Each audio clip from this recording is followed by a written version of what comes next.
¿Qué clase de lugar es el infierno?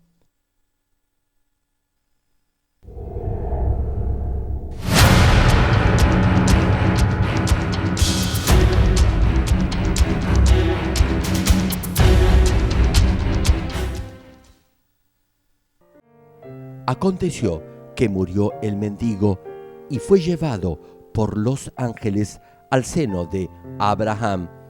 Y murió también el rico y fue sepultado. Y en el Hades alzó sus ojos, estando en tormentos, y vio de lejos a Abraham y a Lázaro en su seno. Entonces él, dando voces, dijo: Padre Abraham, ten misericordia de mí, y envía a Lázaro para que moje la punta de su dedo en agua y refresque mi lengua, porque estoy atormentado en esta llama. Pero Abraham le dijo: Hijo, acuérdate que recibiste tus bienes en tu vida, y Lázaro también males, pero ahora éste es consolado aquí, y tú atormentado. Además de todo esto, una gran cima está puesta entre nosotros y vosotros, de manera que los que quisieren pasar de aquí a vosotros no pueden, ni de allá pasar acá.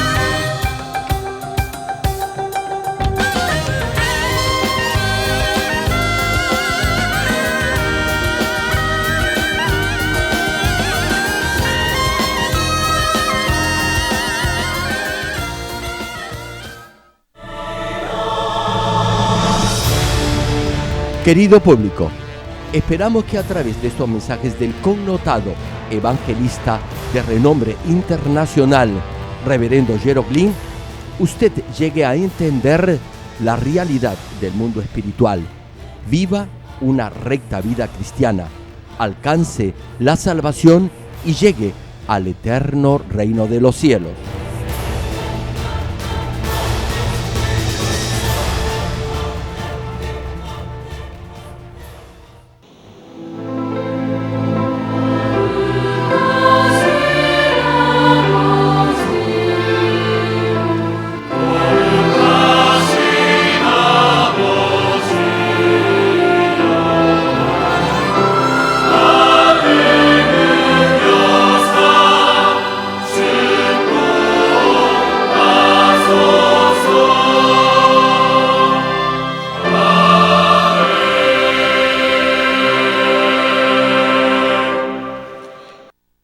El pasaje bíblico de hoy, Mateo capítulo 27, versículo 1 al 5. Venida la mañana, todos los principales sacerdotes y los ancianos del pueblo entraron en consejo contra Jesús para entregarle a muerte. Y le llevaron atado y le entregaron a Poncio Pilato, el gobernador. Entonces Judas, el que le había entregado, viendo que era condenado, devolvió arrepentido las 30 piezas de plata a los principales sacerdotes y a los ancianos, diciendo: Yo he pecado entregando sangre inocente. Mas ellos dijeron: ¿Qué nos importa a nosotros? Allá tú. Y arrojando las piezas de plata en el templo, salió y fue y se ahorcó.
Amados hermanos en Cristo y estimado público, en la última prédica les he compartido hasta el tercer nivel de los 4 niveles de tormento que hay en el Hades inferior.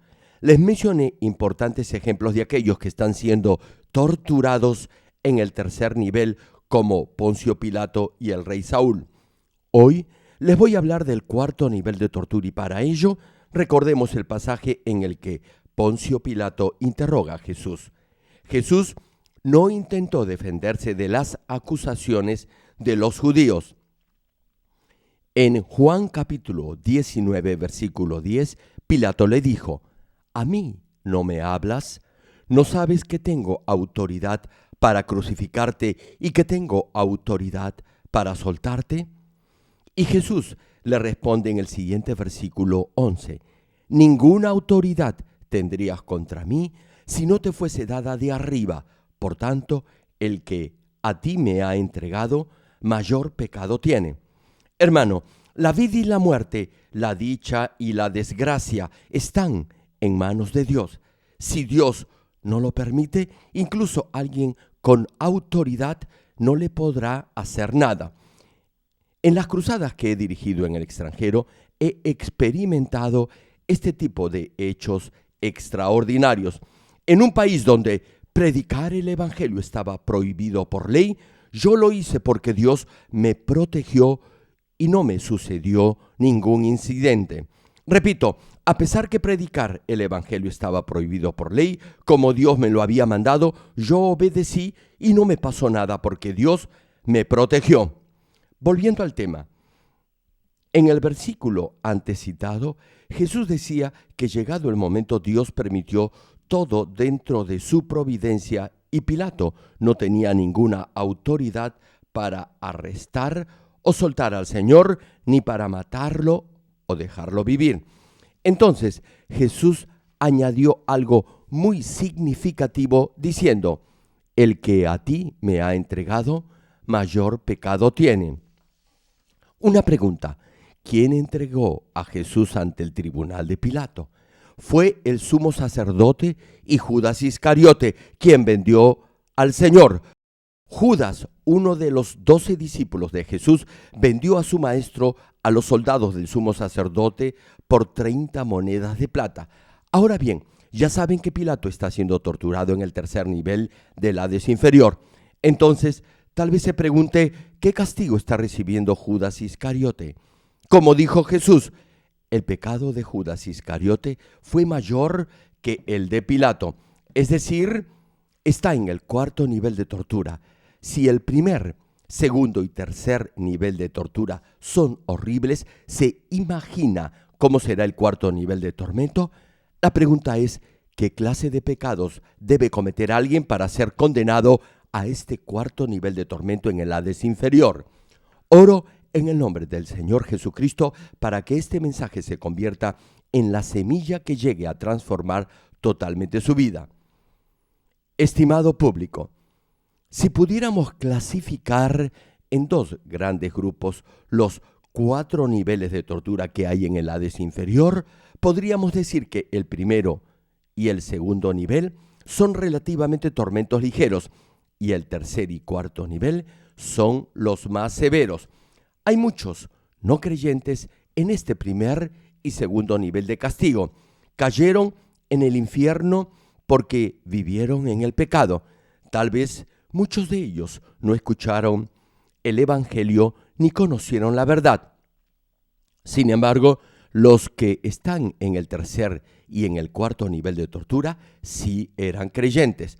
Tal vez se pregunte, ¿por qué están siendo torturados a pesar de haber aceptado al Señor como su Salvador? Es porque su corazón cambió y traicionaron a Dios volviendo al mundo. Sabían del infierno, pero en realidad no creyeron en el mundo espiritual.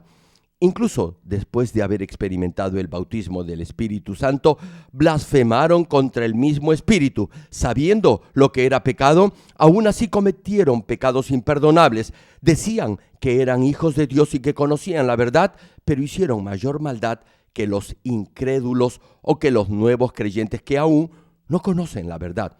Lucas capítulo 12, versículo 47 y 48 señala al respecto: aquel siervo que, conociendo la voluntad de su Señor, no se preparó ni hizo conforme a su voluntad, recibirá muchos azotes. Este siervo o cristiano conoce la voluntad de Dios. Repito la cita completa, preste atención. Aquel siervo que, conociendo la voluntad de su Señor, no se preparó ni hizo conforme a su voluntad, recibirá muchos azotes. Mas el que sin conocerla hizo cosas dignas de azotes, será azotado poco, porque a todo aquel a quien se haya dado mucho, mucho se le demandará, y al que mucho se le haya confiado, más se le pedirá. Escuche bien esto: aun cuando no sepa que algo es pecado y lo hace por ignorancia, aún así eso es pecado. Como está escrito, el que peca intencionalmente conociendo la voluntad de Dios, peca gravemente. Si se arrepiente, Dios perdonará la mayoría de sus pecados, pero el pecado que se comete voluntariamente será muy difícil de perdonar. La pregunta es, ¿cuáles son las consecuencias si el pecado no es perdonado? De acuerdo a la ley espiritual que establece que la paga del pecado es muerte, todos aquellos que pecan están condenados a morir. En otras palabras, deberán ir al infierno, que es la muerte eterna. Dios mencionó en la Biblia los pecados imperdonables, esto es, los pecados que son de muerte. Primera de Juan, capítulo 5, versículo 16, señala al respecto: si alguno viere a su hermano cometer pecado que no sea de muerte, pedirá. Preste atención: si no comete pecado que sea de muerte, entonces podrá orar por ese hermano o hermana. Y no solo deberá orar, sino también exhortarlo para que deje de pecar. Continúa el pasaje: y Dios le dará vida. Esto es, para los que cometen pecado que no sea de muerte. Hay pecado de muerte por el cual yo no digo que se pida. Sí, hermano, hay pecado que conduce a la muerte. Tanto en el Antiguo como en el Nuevo Testamento se dice que no se debe de orar por aquellos que cometen esta clase de pecado, porque la oración no será respondida. Una pregunta: ¿saben lo que es un pecado que conduce a la muerte? Excepto los que nos visitan por primera vez, todos ustedes deberían saberlo, porque ya les he mencionado cuáles son esos pecados de muerte. Aquellos que cometen estos pecados imperdonables de muerte estarán en el tercer y cuarto nivel de tortura en el Hades inferior. Entre ellos, aquellos que han cometido pecados menos graves irán al tercer nivel de tormento, y los que han cometido pecados más graves irán al cuarto nivel de tortura. Por eso, nunca deberá pecar, menos cometer un pecado que sea de muerte. Ahora bien, ¿cuáles son esos pecados de muerte que no pueden ser perdonados? El primero es que, siendo cristiano, vuelva al mundo, es decir, pecar voluntariamente después de haber aceptado al Señor Jesucristo como su Salvador, que es crucificar de nuevo al Señor. Hebreos capítulo 6, versículo 4 al 6 menciona: porque es imposible que los que una vez fueron iluminados y gustaron del don celestial. Hermanos, todos ustedes han gustado del don celestial. Prosigue la cita: y fueron hechos partícipes del Espíritu Santo. Es decir, han aceptado como ustedes al Señor Jesucristo como su Salvador. Continúa la Escritura: y asimismo gustaron de la buena palabra de Dios. Hermanos, aquí escuchan la buena palabra de Dios. Prosigue el pasaje: y los poderes del siglo venidero. Esto es, los que han visto como ustedes en esta iglesia señales y sanidades milagrosas. Continúa el versículo: y recayeron, sean otra vez renovados para arrepentimiento. Es decir, se fueron de la iglesia y volvieron al mundo de pecado. Finaliza la cita: crucificando de nuevo para sí mismos al Hijo de Dios y exponiéndole a vituperio. Creo que todos han visto a esta clase de personas. Antes de aceptar al Señor, eran pobres, estaban enfermos, tenían problemas familiares y pasaban por muchas otras clases de dificultades, pero aceptaron al Señor como su Salvador, escucharon la palabra de vida y se arrepintieron de sus pecados pasados. Y el Señor, por su gracia y por el poder del Espíritu Santo, sanó sus dolencias y solucionó sus problemas. Hermanos, conozco a dos familias. No vivían por la palabra de Dios y debían mucho dinero. Pasaron por muchas dificultades y pruebas, pero luego se arrepintieron y comenzaron a vivir por la palabra de Dios. Un día sentí en el espíritu que sus pruebas habían terminado y se los dije. Les dije que de ahora en adelante Dios los iba a bendecir. Entonces empezó a llover bendiciones sobre ellos y pagaron todas sus deudas y ahora diezman una gran suma de dinero. Hay paz en su familia. Su hijo no estaba bien en sus estudios, pero debido a ese entorno familiar cambió y ahora es el número 1 de su clase. La otra familia sufría de depresión y de otras enfermedades y también habían contraído una gran deuda debido a su codicia. Sin embargo, después que oré por ellos, la depresión desapareció y comenzaron una nueva vida y ahora igualmente diezman una buena cantidad de dinero. El Señor resolvió todos sus problemas por su gracia y por el poder del Espíritu Santo. Sanaron completamente de todas sus enfermedades. Dios los bendijo financieramente y ya no hubo más pobreza en su familia. Hay muchos miembros en esta iglesia que eran muy pobres y ahora han sido bendecidos financieramente y viven una vida holgada.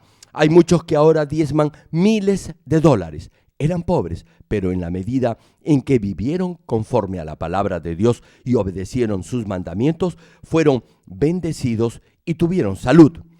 La semana pasada, una hermana vino y me dijo que padecía de todo tipo de enfermedades. Sin embargo, sanó de todas sus dolencias apenas oré por ella. Lloraba de gratitud. Hoy alguien me dio su testimonio. Esta hermana, por 25 años, sufría de una hernia en el disco. No sé exactamente si sanó al recibir por fe mi oración por internet estando en China o cuando vino a Corea y oré por ella personalmente. De cualquier forma, sanó de esa hernia en el disco y dio testimonio de su sanidad. Estaba muy feliz. Como les decía, después de aceptar a Jesucristo como su Salvador, muchos fueron bendecidos financieramente y por un tiempo fueron agradecidos por la gracia que habían recibido y prometieron ser fieles toda su vida al reino de Dios, a esta iglesia y a su pastor. Se consagraron a la obra de Dios y por eso fueron designados a algún cargo dentro de la iglesia.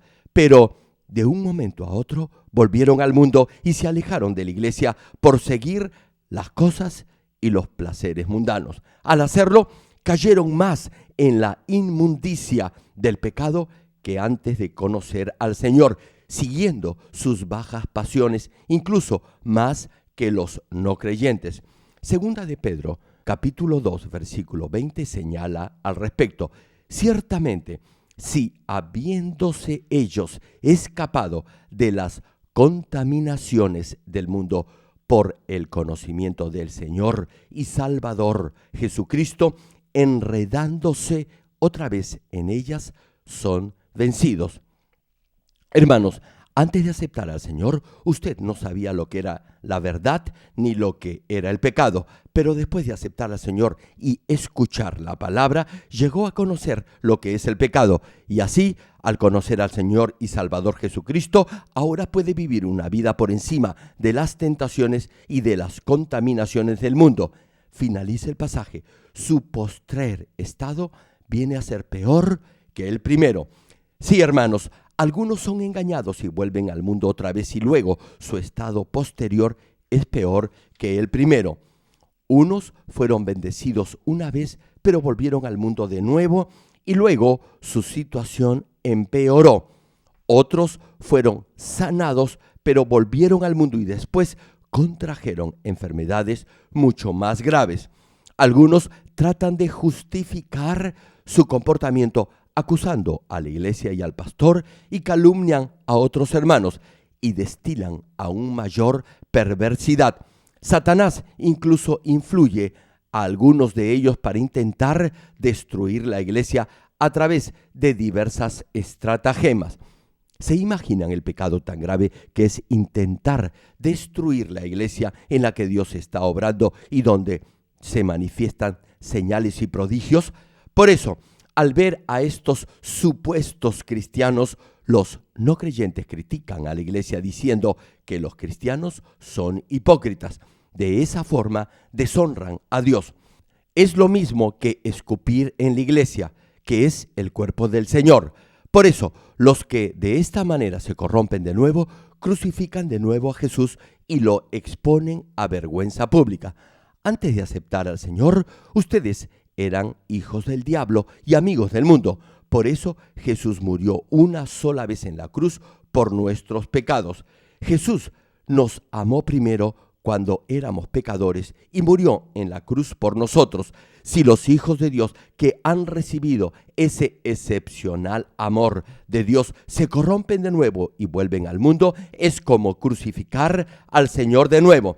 Por eso, esas almas no pueden ser renovadas ni pueden arrepentirse. Sobre todo, si no son nuevos creyentes, pero ya han experimentado los dones y el poder del Espíritu Santo y han tenido experiencias espirituales, han escuchado la palabra de Dios y la saben en cierta medida, será aún más difícil para ellos el ser perdonados.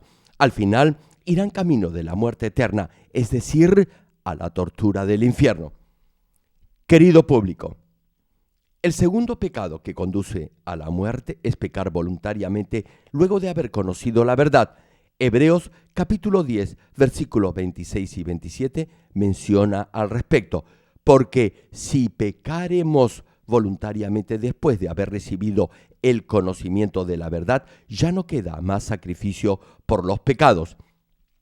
Hermano, debe tener siempre en cuenta esto. Si ya sabe lo que es pecado y aún así lo hace, eso es pecar voluntariamente. Ya no habrá otro sacrificio que ofrecer por su pecado. No podrá ser perdonado y, por otra parte, no podrá ni siquiera arrepentirse. Finaliza la Escritura, sino una horrenda expectación de juicio y de hervor de fuego que ha de devorar a los adversarios. Es decir, terminará en el infierno. Pecar deliberadamente significa que alguien, sabiendo que lo que hace es pecado, aún así lo hace. Si ha hecho esto, deberá arrepentirse inmediatamente de ello y no volver a hacerlo. Ustedes, miembros de esta iglesia, han escuchado la palabra de Dios muchas veces. Lo han hecho una y otra vez. Y sin embargo, todavía hay quienes cometen pecados que conducen a la muerte y me escriben luego para que ore por ellos. Y yo lo hago. Con lágrimas oro a Dios por cada uno de los que han pecado, porque soy su pastor. Aún así, hay quienes siguen pecando y no se corrigen. Algunos creen que solo basta con pedirme que ore para que Dios los perdone y Dios lo hará. Sí, tal vez Dios lo perdone o tal vez no. Dios lo podrá perdonar una vez, pero si continúa cometiendo pecados que conducen a la muerte, a pesar que ore por usted, Dios no creerá en su arrepentimiento porque continuará pecando.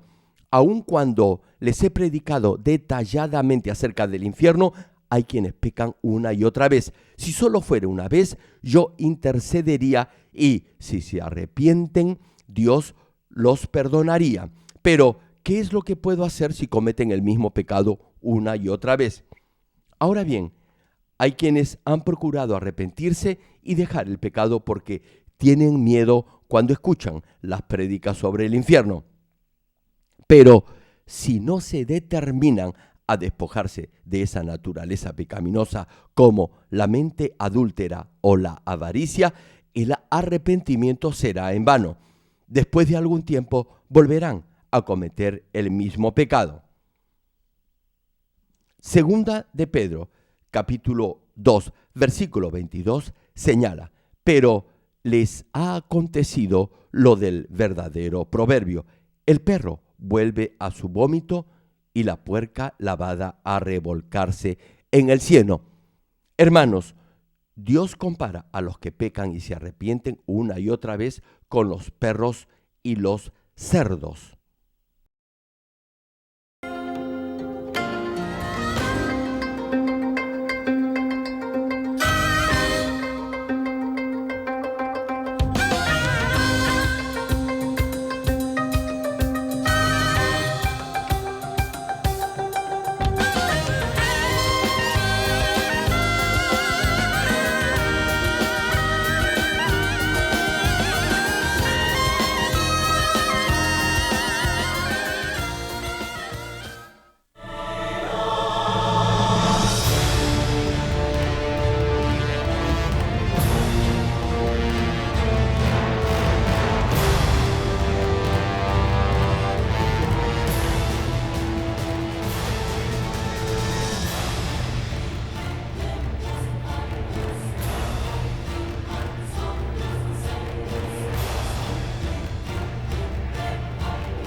Hermanos, no importa si lava un cerdo, será inútil.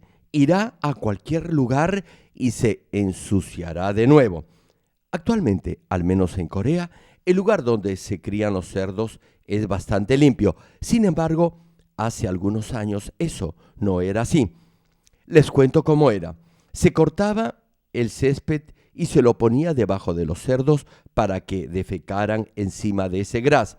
Los cerdos dormían sobre ese césped donde hacían sus deposiciones. La hierba se descomponía y aún así los cerdos dormían sobre ella. Después se usaba esa hierba como abono. En aquellos días la gente utilizaba esa hierba como fertilizante. Se obtenía fertilizante de los cerdos. Por eso se criaban los cerdos de esa manera. Y era inútil limpiarlos, ya que nuevamente se volvían a ensuciar. En esos días no había fertilizante químico y por eso se usaba ese método. Lo mismo ocurría con los perros. Los perros comían lo que arrojaban. En los años 50 y 60, especialmente en el campo o en las zonas rurales, se criaban perros para que dispusieran de los despojos del ser humano. Lamento decir esto, pero es cierto. Por eso la Biblia dice, pero les ha acontecido lo del verdadero proverbio. El perro vuelve a su vómito y la puerca lavada a revolcarse en el cieno. Hermano, si endurece su corazón y deliberadamente peca, dando rienda suelta a su lujuria, a pesar de saber la verdad, ni siquiera tendrá cargo de conciencia por ello. No tendrá remordimiento alguno, ni sentirá la necesidad de arrepentirse. Su conciencia estará cauterizada, es decir, endurecida. En realidad, ya no tendrá conciencia y no sabrá diferenciar entre lo bueno y lo malo, lo correcto y lo incorrecto. Y si no puede arrepentirse, obviamente no podrá ser perdonado. Por eso, la Biblia dice que para esas personas solo habrá una horrenda expectativa de juicio y de hervor de fuego en el infierno. Es decir, solo esperarán con temor el día del juicio final. Amados hermanos, la tercera clase de pecado que conduce a la muerte es la blasfemia contra el Espíritu Santo. En los 4 evangelios que relatan el ministerio del Señor Jesús aquí en esta tierra, leemos muchas veces que la blasfemia contra el Espíritu Santo no puede ser jamás perdonada. La pregunta es, ¿qué cosa es blasfemar contra el Espíritu Santo? Por ejemplo, en los días de Jesús había muchos que vieron las señales y los milagros que Jesús hizo y dijeron que eso era obra de Belcebú, rey de los demonios o del diablo. Hermanos, Jesús hacía milagros por el poder del Espíritu Santo. Por eso, aquellos que criticaban a Jesús estaban, de hecho, oponiéndose al Espíritu Santo, es decir, blasfemando contra el mismo Espíritu Santo. Incluso hoy en día hay muchos así. A pesar que dicen que creen en Dios, al ver algunas iglesias en las que se manifiestan las obras del Espíritu Santo, dicen que son obras de Satanás o que la iglesia es una secta herética. Hermano, le pregunto, ¿acaso el diablo puede hacer milagros o prodigios? ¿Acaso el diablo puede hacer que los sordos oigan y los ciegos vean? Si el diablo hiciera esto, nadie iría al hospital. ¿Acaso el diablo puede detener la lluvia o hacer que llueva de nuevo? ¿O puede hacer que la temperatura suba o baje? Les comparto algo. Durante el festival multicultural que se realizó en Israel, varios medios de comunicación me pidieron que orara para que lloviera en Israel. Y así lo hice. Oré y al día siguiente llovió y se terminó una sequía de varios meses que había padecido esa nación. Y a mi regreso a Corea me pidieron una vez más que orara por ese país. Así que oré y llovió de nuevo en Israel. Esto se convirtió en los encabezados de todos los periódicos y en los noticieros como la noticia más importante. Sí, decían, el reverendo Gerald Lee oró desde Corea y llovió en Israel. Hermanos, en Israel no llueve en septiembre. La temporada de lluvias comienza en octubre y llueve muy poco. En realidad, la estación de lluvias es en diciembre, enero y febrero. Pero en Israel, en esa época no llovía desde hacía muchos meses y eso había causado una grave sequía en toda la nación. El mar de Galilea había llegado a su nivel más bajo de agua cuando yo fui a visitar ese país para realizar este festival multicultural. Repito, oré y volvió a llover en Israel. Esta noticia fue publicada en todos los periódicos locales. Llegó a ser un tema de interés mundial. Todos saben que en septiembre no llueve en Israel y que esa nación estaba atravesando por una severa sequía. El nivel de agua del Mar Muerto, repito, había descendido a niveles alarmantes y en agosto es la época de más calor porque es la estación de verano. Pero oré y llovió. Hermanos, una pregunta. ¿Cuántas señales y milagros han visto en esta iglesia? ¿Acaso el diablo ha podido hacer todo esto? Claro que no. ¿Quién lo ha hecho? Solo Dios ha podido hacerlo. En el nombre del Señor Jesucristo, nuestro Dios hace posible todo lo que es imposible para el hombre.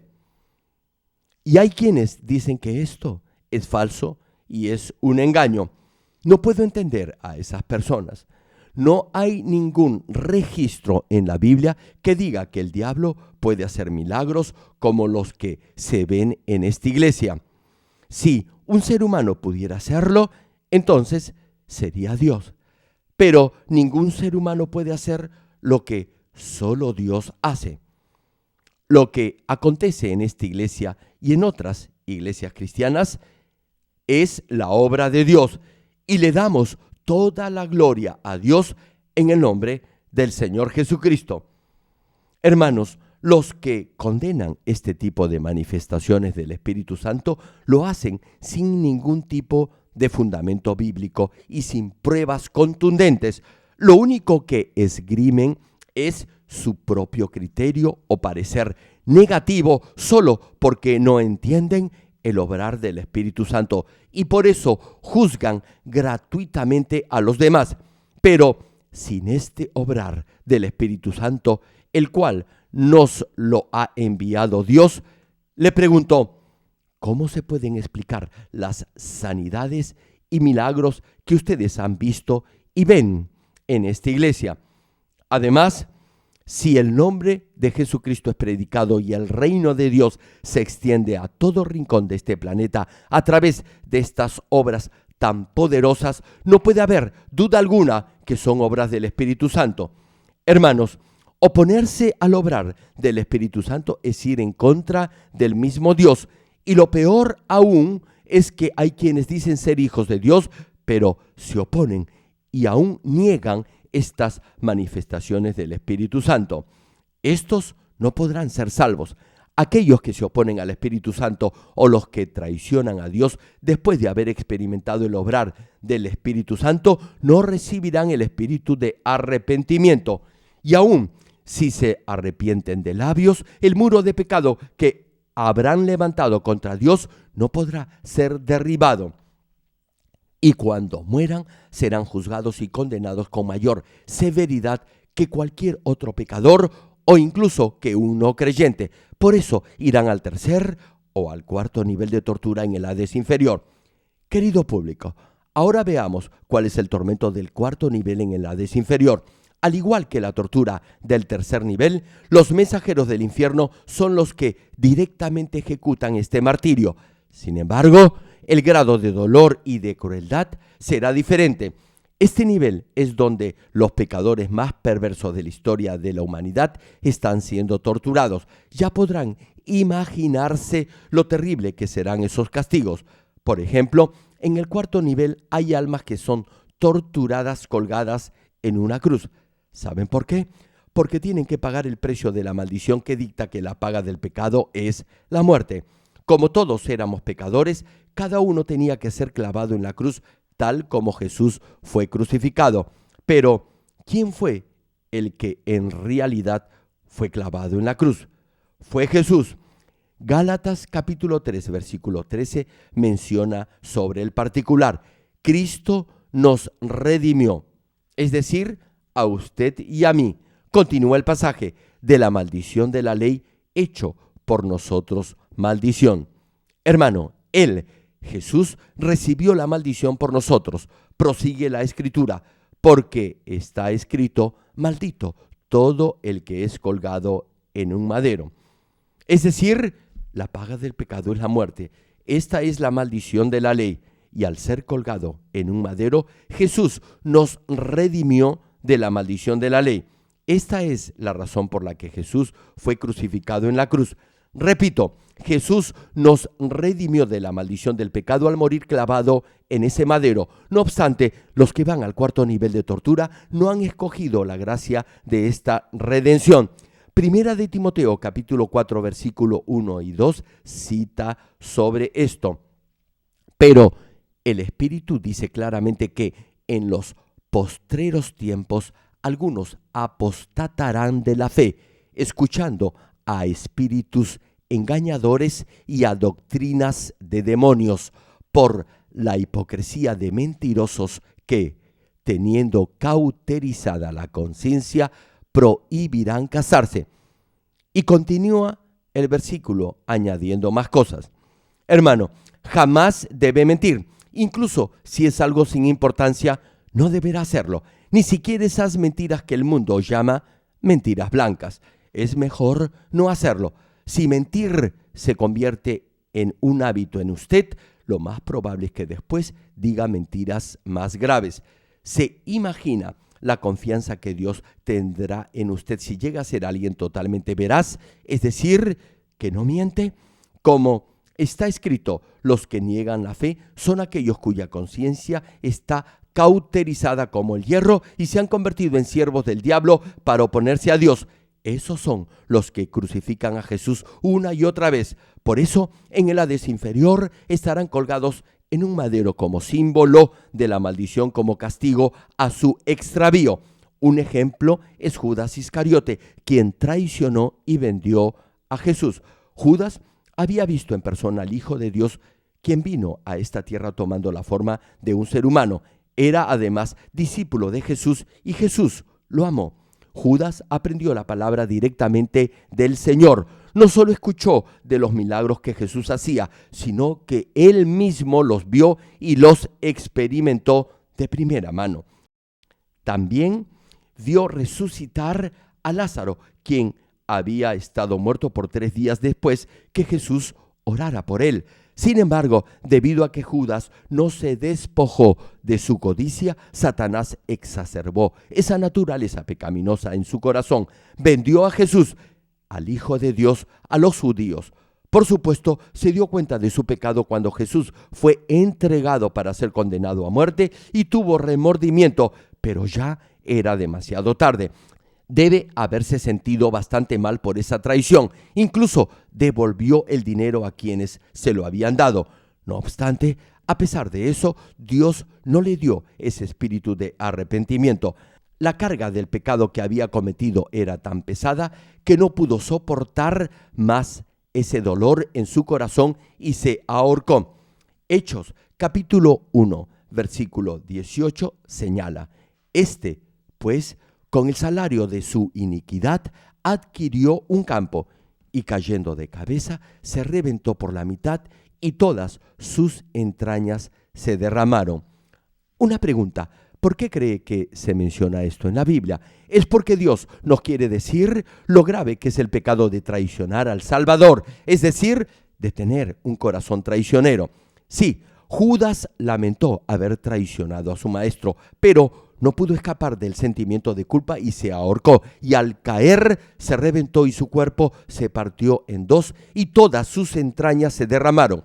La Biblia describe en detalle la forma en que murió. Judas Iscariote estará colgado y desangrándose en la cruz como advertencia para todos los que lleguen a este cuarto nivel de tortura en el Hades inferior.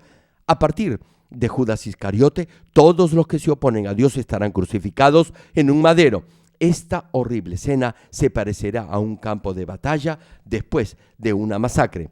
Damas y caballeros, la crucifixión es una de las formas más crueles de ejecución que el ser humano haya podido inventar en este mundo. Los que están colgados en la cruz se quedan solos, expuestos a la vergüenza pública y al dolor durante horas o incluso días, y mientras están colgados y sus pies y manos clavados o atados al madero, sienten el dolor de su cuerpo que se desgarra por su propio peso y ven cómo los insectos poco a poco devoran su carne expuesta a las bacterias.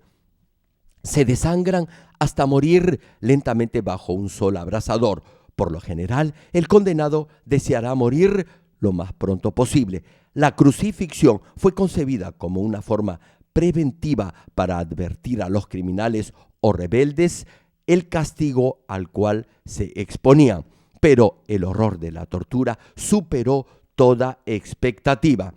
En el Hades inferior, no solo Judas Iscariote, sino también todas las almas que se encuentren en este nivel de tormento tendrán que permanecer colgados por miles de años hasta el juicio final. En su cabeza, Judas Iscariote llevará una corona de gruesas espinas, y esas espinas crecerán continuamente y perforarán la piel, el cráneo y el cerebro. Debajo de esa cruz habrá algo parecido a animales que se arrastran alrededor, pero en realidad no son animales, son otras almas que están en este mismo nivel de tormento.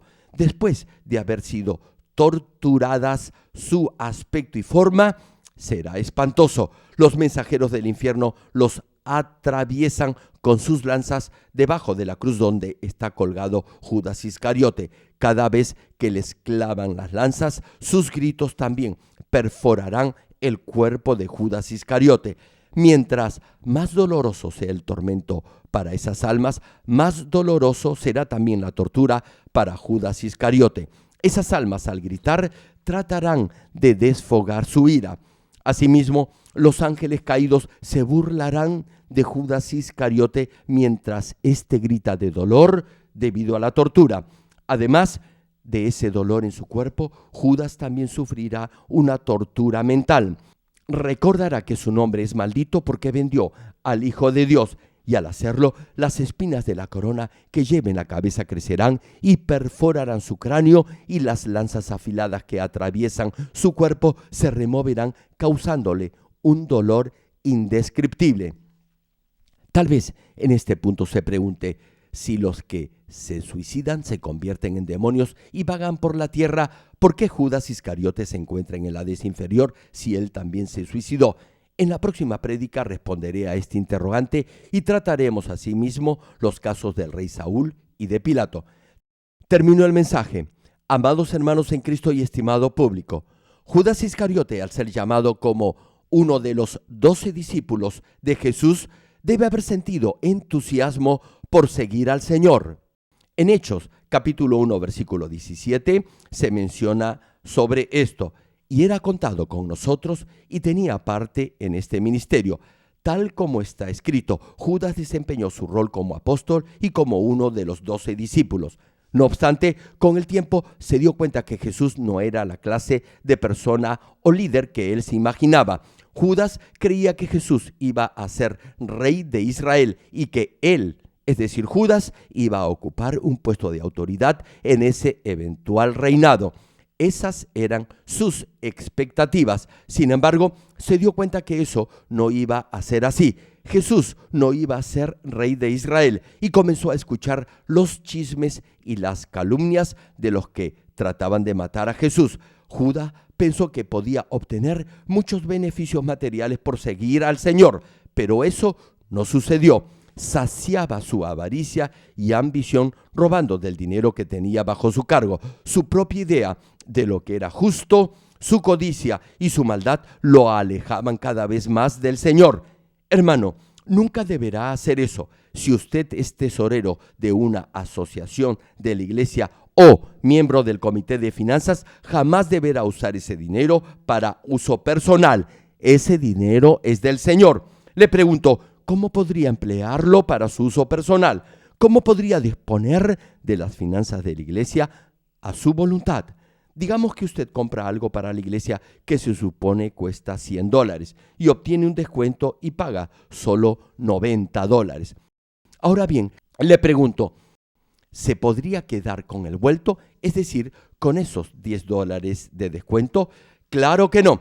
Ese dinero le pertenece a Dios y a la iglesia. Sería un robo. Ese dinero debe devolverse a la iglesia. Eso no se puede tolerar. Sea la cantidad pequeña o grande, eso es un robo y usted, si se queda con ese dinero, es un ladrón. Jamás deberá hacer eso. Cuando Dios me explicó los 10 mandamientos, me dijo que incluso si un niño gasta el dinero de su padre sin su permiso, eso es robar. Y desde que lo sé, como pastor de esta iglesia, a pesar que tengo derecho a decidir y a disponer de las finanzas de la iglesia, nunca lo he hecho porque es dinero que le pertenece a la iglesia. Volviendo a Judas, finalmente vendió a su maestro, es decir, vendió al Hijo de Dios, a Jesús, por 30 monedas de plata, que era el precio de un esclavo, y no se arrepintió a pesar que Jesús le dio varias oportunidades para ello. Dejó el glorioso destino de ser un discípulo del Señor y se convirtió en ejemplo histórico de traición. Dejó pasar la oportunidad de disfrutar de la gloria junto a Jesús en el reino celestial.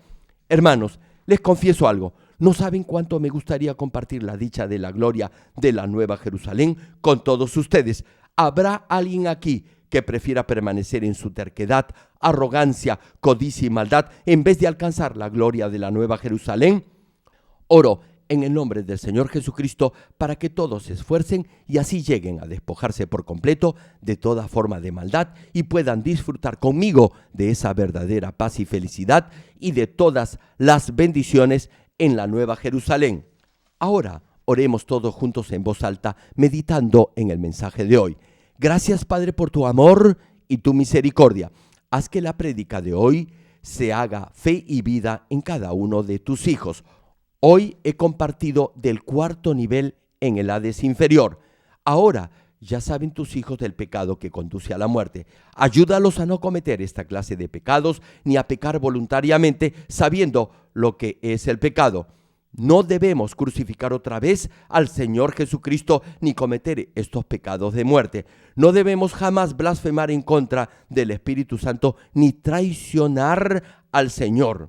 Bendice a tus hijos para que graben en sus corazones la palabra de Dios y vivan de acuerdo a ella.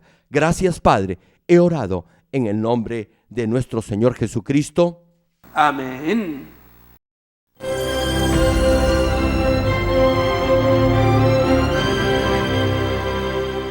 Aleluya. Dios Todopoderoso de amor, pon tu mano sobre todos los hermanos y hermanas y sobre todos los miembros de nuestras iglesias en el mundo entero que están recibiendo con fe esta oración que trasciende el tiempo y el espacio a través del satélite, la televisión, el internet o que le están escuchando por radio o por cintas de audio en todo el mundo.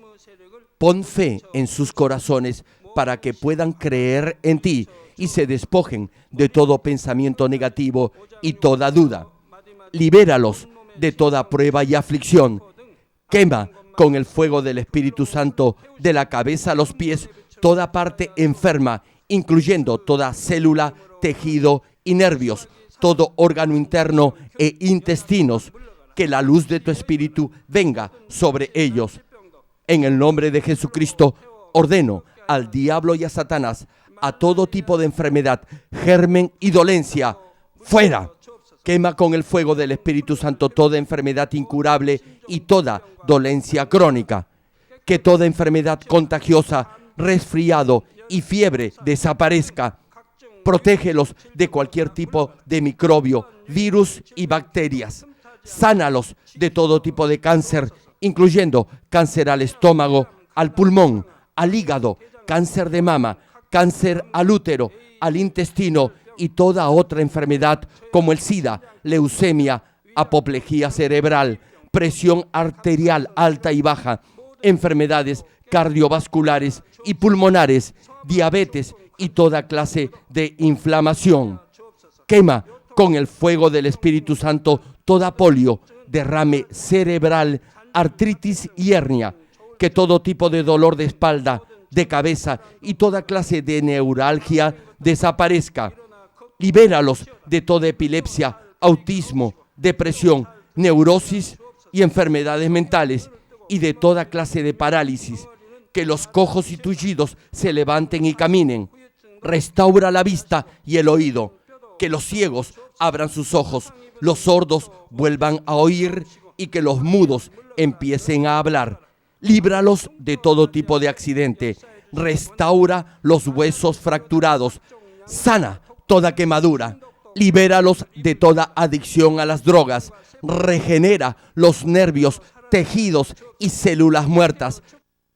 En el nombre del Señor Jesucristo, ordeno al diablo y a Satanás, al príncipe de la potestad del aire y a toda fuerza del mal, fuera. Todo espíritu maligno, inmundo, de engaño, espíritu de mentira, espíritu de división, de tentación y todo otro espíritu de iniquidad, fuera. Ato a toda fuerza de la oscuridad y de maldad y que la luz de tu espíritu descienda sobre ellos. Padre, fortalécelos para clamar en oración y dales poder para desechar todo pecado y llegar a la santidad. Que tengan salud, que sus almas prosperen, que sus familias sean evangelizadas y vengan al Señor. Protégelos de todo tipo de accidente y bendícelos para que tengan una vida de éxito y próspera en todo. Guarda y protege a todos tus hijos y sus hogares, centros de trabajo y negocios con el muro de fuego del Espíritu Santo, con tus huestes celestiales y tus ángeles. Da a los estudiantes sabiduría y perseverancia y pon en sus corazones el anhelo de estudiar y progresar. Guarda sus corazones y pensamientos de todo lo mundano y siembra en ellos un ferviente amor por el Señor. Dios, bendice a tus hijos y que todo lo que hagan sea para gloria tuya. Que con toda confianza puedan testificar que han conocido al Dios vivo y que tú has respondido sus oraciones y los has bendecido. Gracias, Padre, por haber escuchado nuestra oración. Toda la gloria sea para ti. He orado en el nombre de nuestro Señor Jesucristo. Amén. ¿Qué clase de lugar es el infierno?